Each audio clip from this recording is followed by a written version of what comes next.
وتوكلنا على الله في اتجاه البر الأحمر. انطلقت رحلتي هذه المرة بعد أن تم تأجيلها عدة مرات للقاء الأخ أمين. أمين هو صاحب صفحة رحلتي التي أنشأها منذ سنوات لينقل بها مغامرات رحلته على دراجته الهوائية التي جاب بها تونس من جنوبها إلى شمالها. تجاوزت مسافة الرحلة 2500 كيلومتر. السلام عليكم. ومذكرات الزمن الجميل لسيد بن سينا 2005. والله ذكرتني بأيامات الليسيه هذا تاع سيد بن سينا. وقتها كان إنسان تلميذ بصفة عامة، هو يمثلني هناك العبد الفقير. كان مخه فيه كان كيفاش باش تعدي معه. ما عندنا حتى شغل في الليسيه كان الشغل، برغم اني كنت معنا مانيش متميز معنا من بين التلامذة، لكن ما دبلتش حتى عام اللي تخرجت. و اش من الكلوف سيب شجره لا هكاك. الحاصل هذا كانت احداث نتاع القمه المعلوماتيه. شارون كان باش يجي وقت بن علي بايع الطرح، وسي شارون باش يجي لهنايا، وصارت احتجاجات. يا اخي كنت من بين التلامذة اللي اججوا في الوضع، فجبت كعبه عظم عربي هيك من الدار، وقلت زين اليوم العظمه هذه كان في راس المدير. هذا وقتها كان فما مدير عنده جريماس في وجهه وكاريزما، يلبس تلوكار مستشير، يلبس لينات كحله، تخاف من غير ما يتكلم ديريكت. تشوف هو تدخل انت تشتغل روحك وتسكر حمر. فمانيش عارف كيفاش تجرأت وقتها وضربت بكعبه عظام هيك وهو متلفت. من حسن حظه ومن سوء حظي هناك جبت كعبه العظام بين كتافه وما تكسرتش طاحت له. هذا مدير تلفت ما عرفش شكون اللي عمل العمله. ذاك فيك تفاهم بدي يصفي يقول صحيح ويقول صحيح. كما مرت مرور الكرام، ولكن الصبابه وصلنا لولاد قوي اصيل. و3 ايام والصبابه خدموا خدمتهم وجابوني هنا وقت من الساحل. عاد رفضوني ديفينيتيف. وكان ثم وقتها مدير سابق للليسيه اسمه صالح بلالي الله يرحمه، دخلني تدخلات رجعني نقرا وسلكت نوعا ما. والعام هكا كما حكيت لكم ما دبلتش، برغم اني كان المدير قال لي والله تجيب 0.01 نقص راك باش تدور. هذا وشاءت الاقدار بعد تقريبا 18 عام، تقريبا 2022 من 2005 من 2022 23 حاجه تلاقيت انا والسيد هذا، وهو كان وقتها عرفي سابقا في المؤسسه اللي نخدم فيها، مؤسسه حكوميه طبعا. عاد سلمت لي ونتبسم وقدموني معنا زملاء يقولوا لي هذا راه زمان جديد وكان يخدم في تطاوين، ووقتها خرج هو تقاعد قبل ما نجينا نخدم معاه. يعني كنت لفت قلت له عرفتنيش سي فلان؟ قال لي والله الوجه مش غريب لي. قلت له تتذكرش حداث مره ضربك واحد بعظمه؟ وهو السيد هذا كان عنده سبحان الله من الوقار ان حتى زملائه كبار يخافوا منه معاه. هذا بديت اتبسم. قلت له اني هيك والله ومشيت في الصغر وان شاء الله تسامحنا. وسبحان الله الواحد معنا كبر وقعد في قلبي انه تطلعش بكش سامحني ولا هذا. قال لي لا والله عرفتي بخاطر وحملنا بعضنا وقعدت نضحك على حكى لي. انا قال لي كيفاش الجيل كيفاش ولا بعدكم سبحان الله الله المستعان. حتى كنا متشغبين كنا سبحان الله فردين لوحدنا. هذه مذكرتي وذكرياتي من ليسيه بن سينا. وصلت بوابة المدينة التي تميز هذه المدينة عن غيرها، فمدينة البير الأحمر هي من المدن القلائل التي توجت سنة 2010 بجائزة رئيس الجمهورية كأنظف وأجمل بلدية بتونس، ويبلغ عدد سكانها قرابة 10,000 نسمة، وهذا ما جعل جودة الحياة فيها أفضل من المدن المجاورة الكبرى كمدنين وغمراس. وبالرغم من إنها مدينة ليست ساحلية، ولكن تعتبر من أفضل الأماكن التي يرتادها الوافدون من أوروبا في العطلة الصيفية. وشاءت الأقدار أن يكون أحد أفراد المجموعة التي سألتقي بها لاحقاً قد عاد مؤخراً من مدينة نيويورك ليقضي عطلته هنا في هذه المدينة. ما هي إلا لحظات حتى وصلت مركز المدينة، وكم وددت أن لا ينتهي هذا الطريق، ولكن علي أن أنتظر هنا في إحدى المقاهي لألتقي بالسيد أمين. الهبة تطاوين الناس. الكيوسك بتاع البير الأحمر. نمشي نعمل قهوة إن شاء الله. نستنى صاحبي أمين.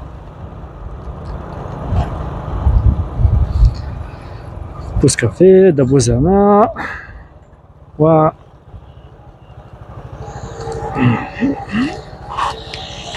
خوش ضرب البهيم هنا.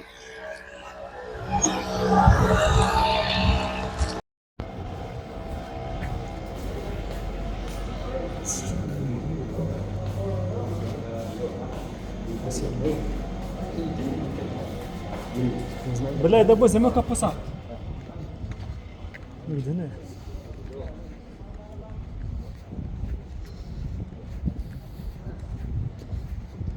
طيب ما شاء الله. رغم جمال الفضاء الداخلي المعشب، ولكن أحببت أن أجلس لأحتسي قهوتي على الطريق، فأنا لست من محبي الأماكن المغلقة. وانتهت الاستراحة وماشيين لصاحبي أمين. قصوا كياس، ما نقصوش كياس، تابعوا. ويا جمال البير الأحمر. قال لي انطلقوا في الكيوسك، عرفت أنا. قلت يا أخوي البير الأحمر كاملة فيها كيوسك واحد، أكيد باش نعرف. هو لما حالة كان فيها كيوسك آخر ولكن سكر.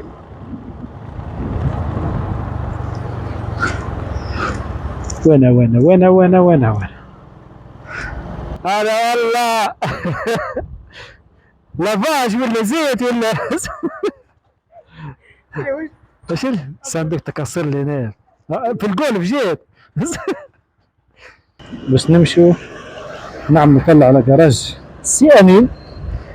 امين بخلاف انه يخدم فوتوغراف ورحالة يخدم سودار معه عنده اتليي. بسم الله. رمز من رموز البير الأحمر.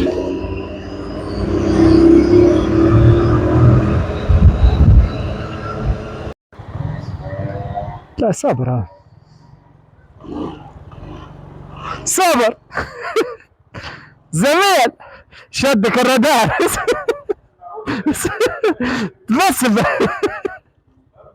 لا بس اعطيني اعمل لك وجهك فلوس بتهز السرير معاك. بالله خليك لي كعبه محشي. هندنا كعبه محشيه من البير الأحمر. توكلنا على ربي بسم الله ومشيها. الله ذا وريحتك يا راجل بالله.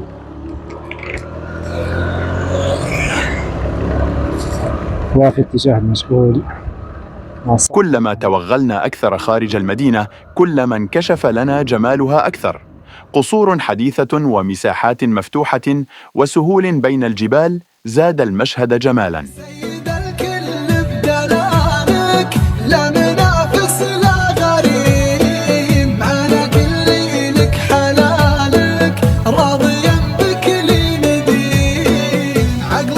وجهتنا ستكون نحو قمة أحد الجبال بعيدا عن ضجيج البشر، في المنزل الريفي لعائلة أمين. هي في الحقيقة عبارة عن منزل شيد تحت الجبل، أشبه بكهف تعرف بديار الحفر، وهو الطابع المعماري بالجنوب الشرقي في حقبة ما. وتعود هذه الغرف إلى مئات السنين، وشهدت عدة حضارات أهمها الأمازغية.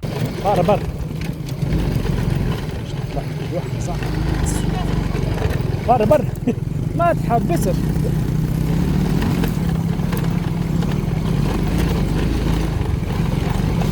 والله. الزنق بخلقه ونسوق بواحد ولا صغار حصيله كان نهاية الشكل هنا بطل.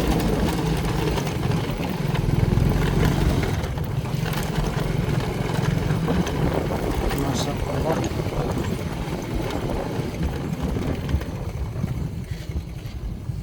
هذه العزلة. فرغ عيط ها اشكل الدنيا. افتح يا سمسم أبوابك نحو الأبطال. هذه نظيفة. ما شاء الله.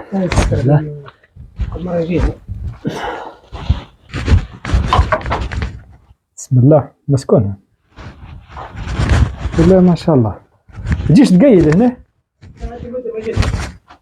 هذه محفور جديدة؟ لا جديدة، ما عندي سنين ما جيش. والله يا صح والله. سجادة، كتاب قرآن وعزلة. والله يا صاحبي أنا قدها كانت والله. شروق الشمس من هنا. هذه كان عندك شويهات تحطها من هنا تمشي للقصر تمشي على الواحد من هنا قريب.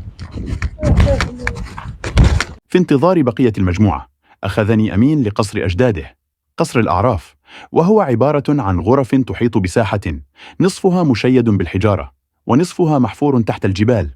وكانت الغاية منه ليس للسكن، إنما عبارة عن مركز تجاري لتبادل السلع وتخزينها بعيداً عن خطر الحروب، إبان الصراع على الأرض وغزو الرومان للمنطقة. فالسكان الأصليين للمنطقة هم الأمازيغ، وكانوا أشد بأساً من خصومهم الروم. لهذا أصبح اسم البربر دلالة على الوحشية، ولكن في الحقيقة هم المقاومة المسلحة في زمانهم، مدافعين عن أرضهم، غير أن التاريخ زور الحقائق والله المستعان. وكبقية القصور الصحراوية يوجد في الجهة الشرقية معصرة زيتون، وهي دلالة على ازدهار المنطقة الفلاحي، وفي الغالب تكون تحت الجبل مجهزة بوسائل هي الأحدث في زمانها، مما يؤكد على عظم هذه الحضارة. ما شاء الله. نفس السيستم موجود في ايه تلقاه الجمل اللي يدور من هنا هيك. ايه الجمل اللي يدور. شلون يعملون غادي حجرات الحجرين شلون؟ هذا عرفت شلون يمشي غادي وقع شوف تم شنو هذه؟ هي يعصر فيها شوامي. لا هيك كيما حبه هيك يدوروا هي حبه زي جرار. ثم هذا يطلع ولا شيء يعصر به. ما شاء الله. شنو هي؟ هذا هم من خوابي هذا شوامي يركبون هنا. تعال شوامي يركبوهم هنا. يركبون هنا شوامي حطوا لهم حجرات وبعدين ثم هي تكسرت ثم أنا أقول إحنا سنورة. سنور ولا زيتون تويت يعملوا ضغط ما غادي يطلع يعمل هنا وهنا صف. هذه كانت كيما البوبين عرفت اللي كانت ذرة له. الله هنا كانت تمشي. ما شاء الله. السيستم موجود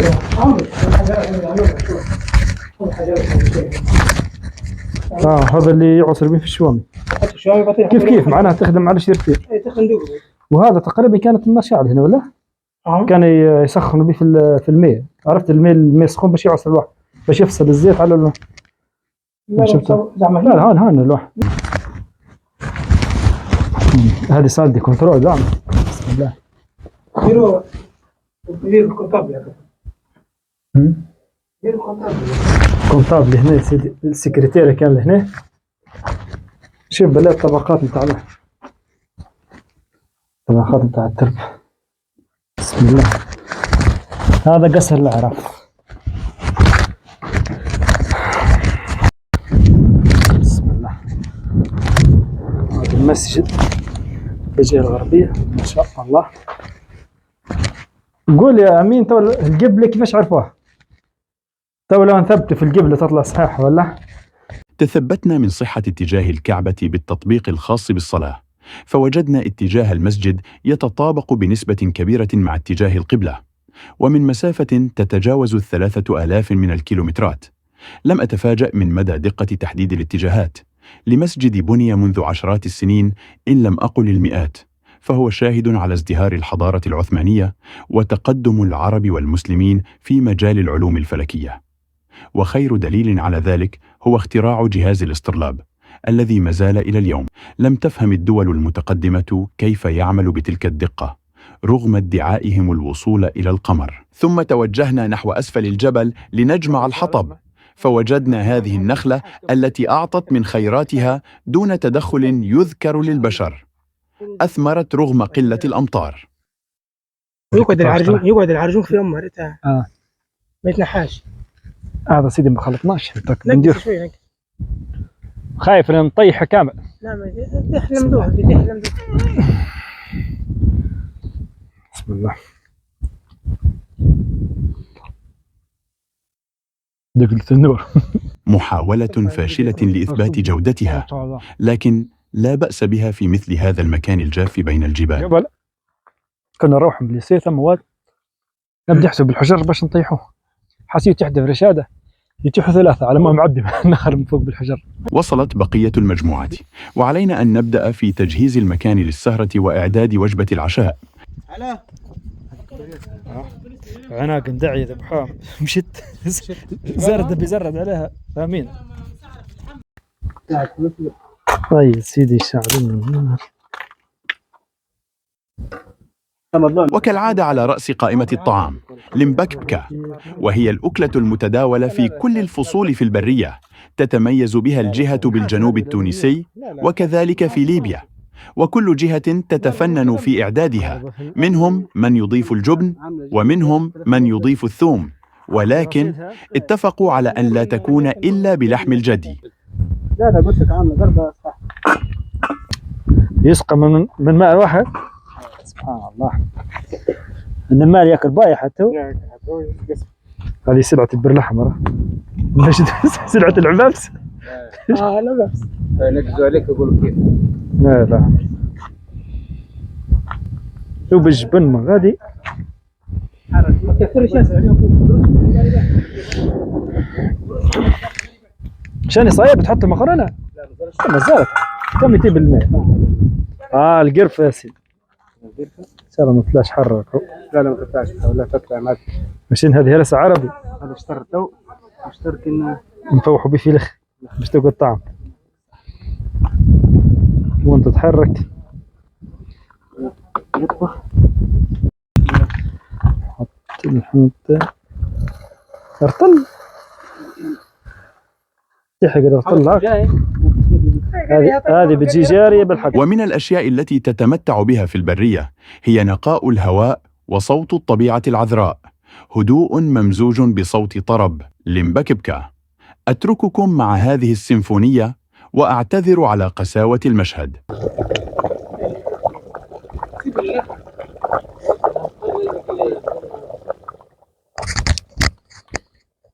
أجمل صوت بعد صوت حسن الفلوس بتاع المكان.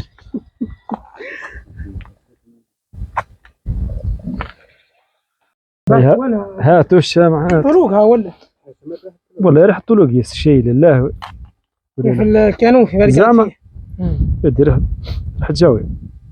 وين هاكل برات الحشاشة هذه عليه قلب السلاك تطلعش البصمة مسكونة هذه. لا صالحين دبوزك شكون يحرك فيه. شوف هذا شوف. اشتممنا رائحة البخور ولا نعلم من أين أتت. تقول الأسطورة في حالة اشتممت هذه الرائحة من مكان مجهول فأنت في حضرة الصالحين، أي إنه هناك نفر من الجن في المكان، وهي لن تؤذيك، لكن عليك باحترام المكان. ولكن تبقى أسطورة من صناعة الأولين. فبعد أن بحثت جيدا تأكدت من وجود القليل من البخور في قعر الآنية التي جعلناها عوض الكانون لإعداد الشاي. ارجع اللي جاء مرحبا به سيدي. ودخول اللعب الرئيسي. بسم الله ما شاء الله باهي الجو. هذا المنظر حاجة وحوجة. ما شاء الله. الوهر كله هيك الغلة. بدك تديني شوية. يقولون وش عندك مع البر يوم الدوج، وانا اقول هذا سر من بيني وبينه. اليوم سيت منها رجال عرب ضايق ومزعوج، تخلويت ثم شفت الهدوء والطمانينة. يا عشاق ترفيه المدن والبحر والموج، انا حر اللي ضاق رفرف. لا تعيش العمر في خلوة، كيف تسجن